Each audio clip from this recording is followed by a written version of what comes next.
À la veille de son arrestation, Jésus rassembla ses plus proches disciples dans un lieu qu'aucun texte sacré n'avait jamais décrit.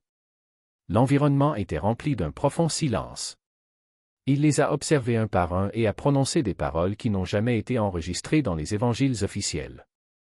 Il a dit qu'il existe 12 fréquences dans l'âme humaine, 12 vibrations distinctes qui définissent non seulement qui vous êtes dans cette vie, mais aussi ce qui vous attend après la mort. La plupart des âmes, expliqua-t-il, reviennent encore et encore dans ce monde, piégées dans un cycle invisible. Cependant, 3 de ces fréquences détiennent un portail secret vers la liberté. Si vous écoutez ceci maintenant, quelque chose en vous sent déjà qu'il ne s'agit pas de n'importe quelle information. Ce n'est pas un hasard s'il est arrivé ici. Il y a une partie de vous, peut-être cachée sous des années de doute et de distraction, qui reconnaît l'importance de ce que vous êtes sur le point de découvrir. Pendant près de 2000 ans, cet enseignement est resté caché, non pas perdu, mais délibérément caché. Les premiers dirigeants de l'Église choisissaient quels textes guideraient l'humanité et lesquels seraient enterrés dans les sables d'Égypte, enfermés dans les voûtes des monastères ou simplement effacés de la mémoire. L'Évangile de Thomas, l'Évangile de Philippe, la Pistis Sophia, ces écrits ont survécu contre toute attente et détiennent une carte de l'âme que la religion traditionnelle n'a jamais voulu que vous voyiez. Aujourd'hui, vous allez apprendre quelque chose qui peut tout transformer. Vous découvrirez laquelle des 12 fréquences de l'âme vous portez. Vous comprendrez pourquoi la plupart des âmes restent piégées dans le cycle de la réincarnation, retournant vie après vie dans ce monde dense. Et surtout, vous saurez si vous appartenez à l'une des 3 fréquences capables de briser ce cycle. Il ne s'agit pas ici de croyance. C'est une question de reconnaissance. Pendant que vous écoutez, faites attention à ce qui se passe dans votre corps. Sentez si quelque chose bouge dans votre poitrine. Remarquez si certains mots vous semblent étrangement familiers, comme si vous les aviez entendus dans un rêve dont vous ne vous souvenez plus. Commençons. Pour comprendre ce que Jésus a réellement enseigné sur l'âme, nous devons d'abord comprendre le monde qu'il a décrit. Parce que l'univers des gnostiques n'est pas celui que vous avez appris à l'école du dimanche. C'est beaucoup plus ancien, beaucoup plus étrange et bien plus dangereux qu'aucune religion moderne n'ose l'admettre. Au commencement, il n'y avait que la monade, la conscience pure, la conscience infinie sans forme, sans limite, sans division. La monade n'était pas un Dieu assis sur un trône exigeant un culte. C'était la source de toute existence, l'océan silencieux d'où chaque vague émerge et vers lequel chaque vague retourne. C'était le vrai Père, celui dont Jésus parlait lorsqu'il disait que le royaume des cieux est au-dedans de vous. Mais quelque chose s'est produit. Une rupture s'est produite dans le tissu de cette unité parfaite. De la monade ont émergé d'innombrables émanations, des couches de conscience qui se sont déployées à partir de la lumière pure en des formes de plus en plus denses. À un moment donné de cette chaîne de création, est apparu un être qui a commis une terrible erreur. Les gnostiques l'appelaient le démiurge. Il regarda le royaume qu'il avait créé et se croyait le Dieu suprême. Elle exigeait l'obéissance, des sacrifices, un culte, mais elle n'en était pas la source. C'était un architecte aveugle, construisant une prison de matière alors qu'il croyait créer le paradis. C'est le monde dans lequel vous êtes né. Ce n'est pas une école d'apprentissage spirituel, comme le prétendent certaines traditions. Ce n'est pas un terrain de jeu pour les expériences. Une prison. Un système de récupération d'énergie conçu pour maintenir les âmes piégées dans un cycle de naissance, de mort et de renaissance, sans jamais se rappeler qui elles sont vraiment, sans jamais trouver la sortie. Et les gardiens de cette prison, les gnostiques les appelaient archontes. Considérez les archontes comme des fréquences d'interférence. Ce ne sont pas des démons avec des cornes et des tridents. Ce sont des modèles de conscience qui se nourrissent de certaines énergies, notamment la peur, la colère, la honte et la confusion. Chaque fois que vous ressentez une pensée qui ne vous ressemble pas, une vague soudaine de doute, une peur irrationnelle, une impulsion qui va à l'encontre de ce que vous savez être vrai, vous ressentez une influence archontique. Mais voici ce qui change tout, toutes les âmes ne sont pas pareilles. Toute conscience vibre à une fréquence unique. Et Jésus le savait. Il enseigna cela en secret à ceux qui avaient des oreilles pour entendre. Selon les textes gnostiques, notamment les enseignements conservés dans Pistis Sophia, Jésus a décrit un spectre de fréquences de l'âme. 12 signatures vibratoires distinctes qui déterminent la façon dont une âme vit ce monde et ce qui se passe lorsque le corps meurt. La première fréquence est celle de l'inconscience totale. Ces âmes traversent la vie complètement endormies. Ils ne remettent rien en question.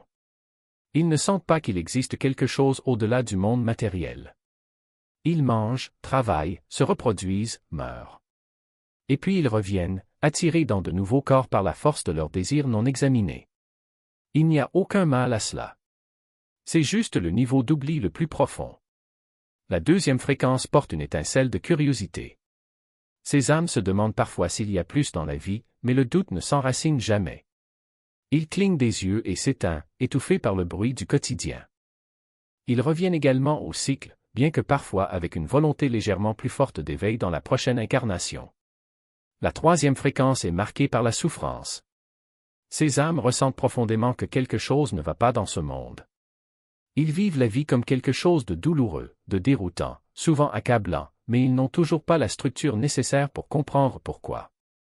Leur souffrance est un signe, une alarme qui retentit dans l'obscurité, mais ils n'ont pas encore appris à déchiffrer son message. La quatrième fréquence commence la recherche. Ce sont des âmes qui ramassent des livres sur la spiritualité, qui essaient de méditer pendant quelques semaines, qui regardent des vidéos comme celle-ci et ressentent quelque chose bouger. Mais ces recherches sont encore dispersées. Ils passent d'un enseignement à un autre, d'une pratique à une autre, sans jamais approfondir suffisamment pour briser les barrières. La cinquième fréquence s'engage dans le voyage. Ces âmes choisissent un chemin et le suivent. Ils développent la discipline. Ils commencent à voir au-delà de certaines illusions du monde matériel. Mais ils se laissent souvent entraîner dans les traditions qu'ils suivent, confondant le doigt qui montre la lune avec la lune elle-même. La sixième fréquence permet d'obtenir des aperçus, des moments de clarté qui traversent. Peut-être en méditation, peut-être dans la nature, peut-être dans l'espace entre les pensées. Ces âmes savent que quelque chose de vaste existe au-delà de la conscience ordinaire, mais elles ne peuvent pas maintenir cette connexion. Ils touchent l'infini puis retombent dans l'oubli. La septième fréquence est le seuil du véritable éveil. Ces âmes commencent à voir la prison telle qu'elle est. Ils reconnaissent les modèles archontiques dans leur propre esprit. Ils commencent à faire la distinction entre les pensées qui proviennent du vrai soi et les pensées implantées par le système. Vos désirs, vos croyances ou encore vos pratiques spirituelles les plus disciplinées. La vraie mesure réside dans la qualité de votre attention. Remarquez où il coule lorsque personne ne regarde. Vous perdez-vous dans les mêmes schémas de peur, les mêmes récits de limitation, les mêmes cycles de réaction automatique? Ou y a-t-il des moments, aussi brefs soient-ils, où quelque chose en vous se détache, comme un oiseau libérant ses ailes d'une branche avant de s'envoler? La première fréquence est celle de l'inconscience absolue. Vous ne remettez pas en question, vous ne doutez pas, vous ne ressentez même pas le poids de la prison.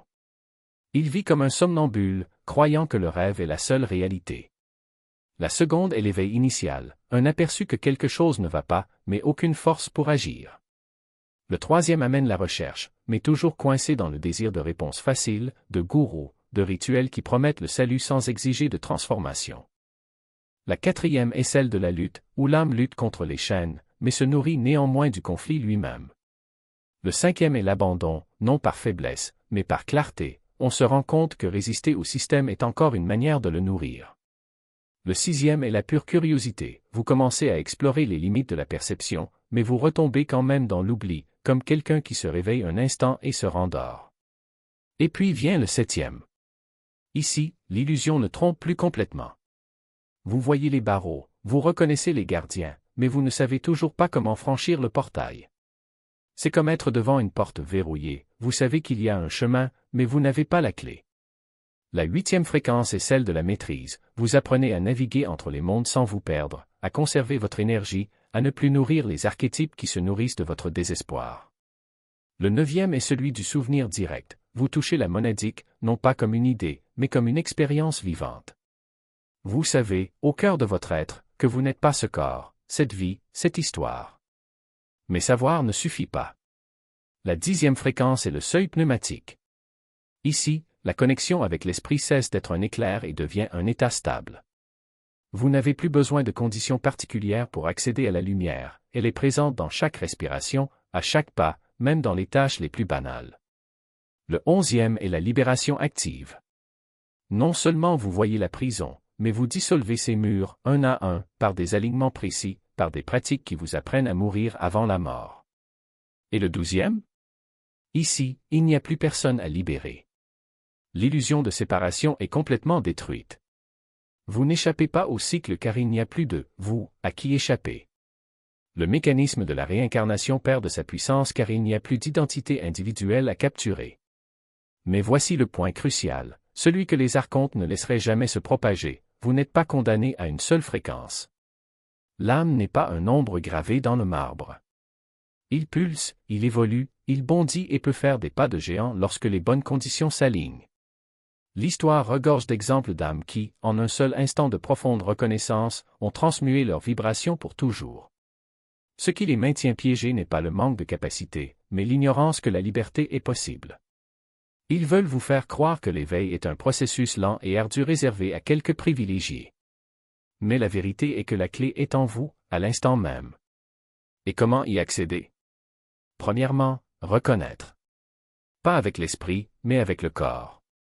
Lorsque la vérité résonne en vous, quelque chose s'enflamme, une chaleur dans votre poitrine, une expansion dans votre poitrine, une certitude qui ne demande aucune preuve.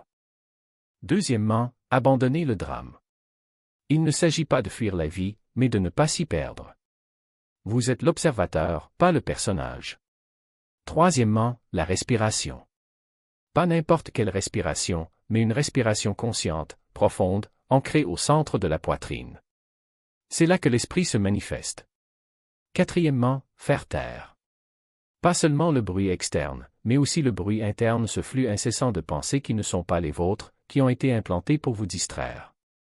Et comment savoir sur quelle fréquence vous êtes? Pas pour vos paroles, pas pour vos convictions, mais pour la qualité de votre présence. Lorsque vous êtes vraiment présent, la peur perd son pouvoir. Les chaînes se desserrent. La lumière commence à briller à travers les fissures. Et c'est là que la magie opère, vous n'êtes pas obligé de monter étape par étape. En un seul instant de clarté absolue, vous pouvez sauter. Non pas parce que quelqu'un vous a donné la permission, mais parce que vous vous souvenez de qui vous êtes réellement. Et la porte n'est pas verrouillée. Elle ne l'a jamais été. Vous avez ressenti cela, n'est-ce pas?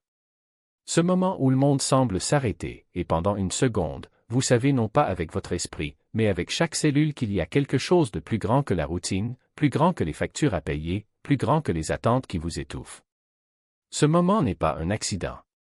C'est une invitation. Et la question est, l'accepterez-vous? N'attendez pas que les circonstances soient parfaites. N'attendez pas que la peur disparaisse. La peur n'est que l'écho d'une partie de vous qui ne s'est pas encore souvenu qu'elle est libre. Il murmure, et si tu te trompais? Et si rien de tout cela n'était réel? Mais la vérité est que vous connaissez déjà la réponse. Vous le ressentez dans le silence entre vos pensées, dans le calme qui survient lorsque vous arrêtez de vous battre.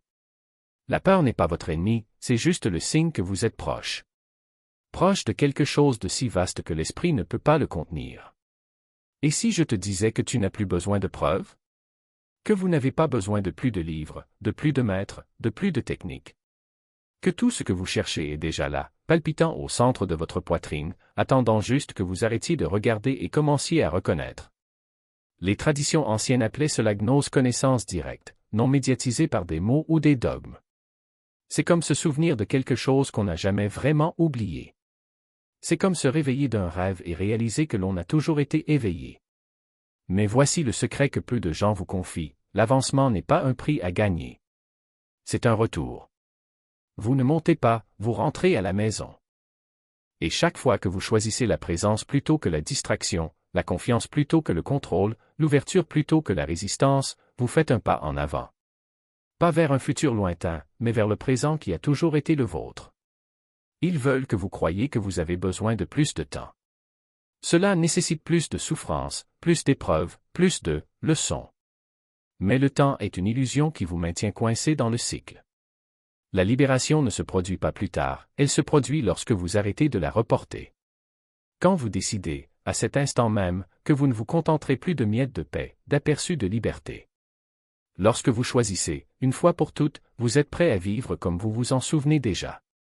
Vous avez vécu ces moments, ceux où le poids s'élève, où le monde semble respirer avec vous, où tout prend un sens sans qu'un seul mot ne soit prononcé.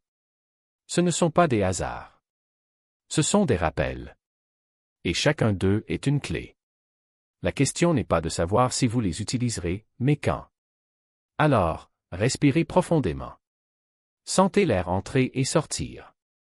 Remarquez comment, même maintenant, même au milieu du chaos, il existe une quiétude qui ne vous quitte jamais. Ce calme, c'est toi. Pas la version qui s'efforce, qui se culpabilise, qui se compare. Mais l'essence qui regarde tout cela se produire, tranquille, éternelle. Et si c'était aujourd'hui le grand jour?